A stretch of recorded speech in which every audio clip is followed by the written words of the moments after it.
to all the dispossessed youth of Africa, for perpetuation of communion with ancestral spirits through the fight for African freedom, and in the firm faith that the dead, the living, and the unborn will unite to build the destroyed shrines.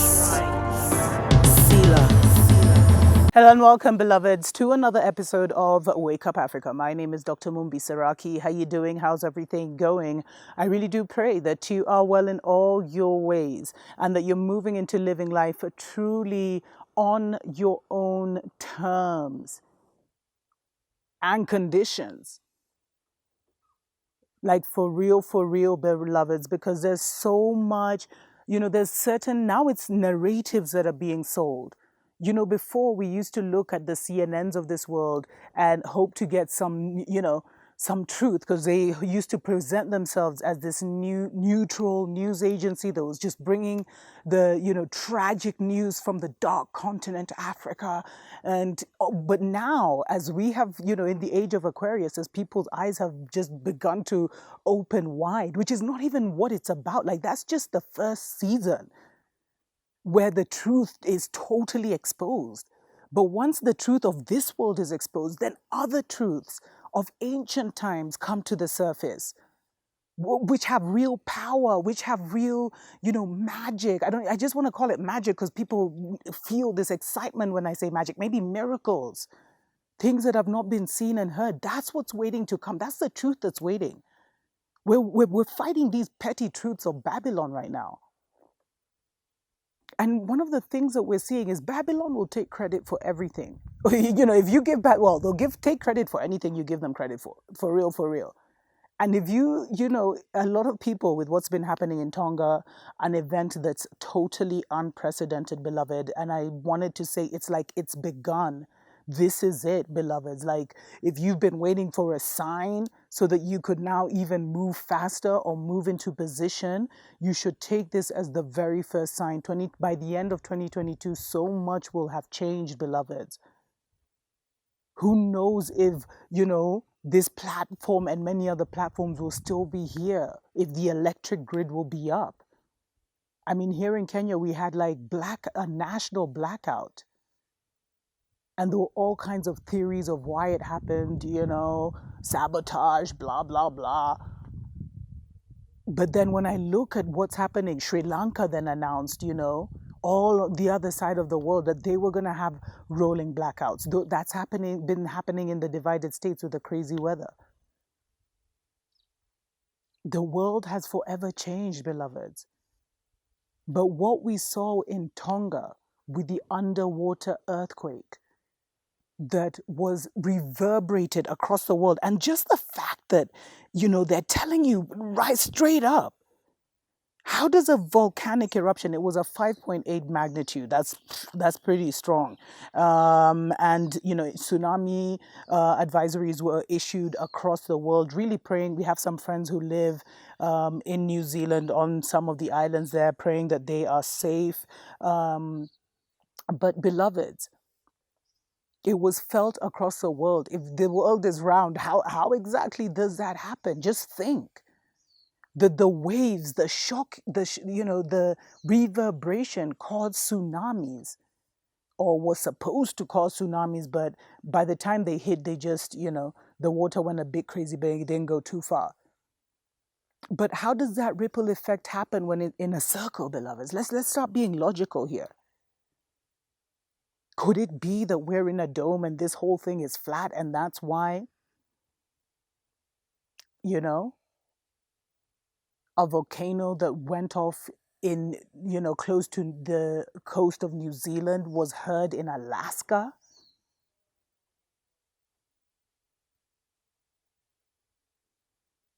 Start asking yourself the right questions of what's really going on, beloveds. And a lot of people, the reason I'm actually bringing this up, well, there's two reasons. One of the reasons is a lot of people were trying to say that this was Babylon's harp. And this is not harp. This is Mama Nature, beloveds. This is elementals, beloveds. Coming forth to, accelerate the fall of Babylon.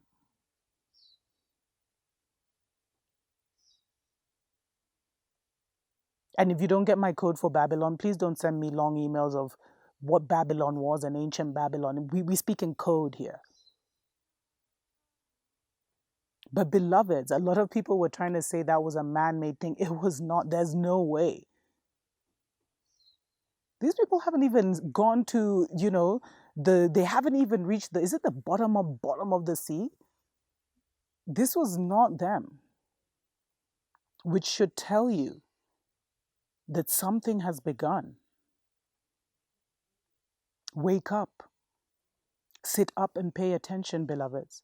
And the second reason, which brings me to the second reason why I brought this up, it's to remind you of what I was saying the whole of last year and the previous year about stocking up on food, on water, on batteries, on candles, even learning to make candles. That's my current project right now. It started off with like the little scented, but now I want to learn, how to make candles, how our ancestors used to use oil, small pieces of oil, and it would last like, certain oil, and it would kind of illuminate a whole room for the whole night. And I mean, the softer light is better for us anyway. That's a whole other discussion. Because a lot of you can see in the dark, but the electricity and the lights have totally shattered your visions, beloved, especially this one. Hey, those are stories I have to get into. Stories for how the days has started. But beloveds, the second reason is because if you were preparing, prepare harder. If you were envisioning, envision harder. Because we need to be moving into position. And the thing is, a lot of us, where we thought the position was, is not the position that we're going to be called to. We may be called to a whole other area, but we need to increasingly get into position and stock up and make sure that if the national grid went down, what would you do? What do you have? Because one thing is like, do you have water, beloveds? Stocked up for bathing, for this, Here in Kenya, because, water shortages, that was before boreholes. That was a thing but most of us have these, at least a plastic container with, here in the village, with at least like 100 or 200 liters, 1,000 liters. These are just emergency situations, but what do you have, beloveds? And start also thinking a lot about your security, because all of this is going to create instability in people's, because many are not prepared. If you are awakened for such a time as this, then you're prepared because you know what's coming. But now you should be listening to the prompting of spirit in your own life in terms of where you should be moving to. If you're by certain, if you're by the ocean, beloveds, it may be time to move on up. Unless you're being called to the ocean to do some, rituals and prayers.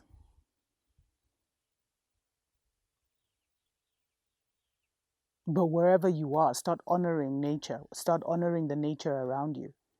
Even if it's just to water the plant at your front door or, feed the squirrels, feed the birds, do something, connect with nature. Find yourself approved, beloveds. Because we're in a season where the elementals are going to be showing themselves. Babylon has no say on this. They're just as surprised as I and I. They have no idea what's coming. They're listening to the prophets just like everyone else to see.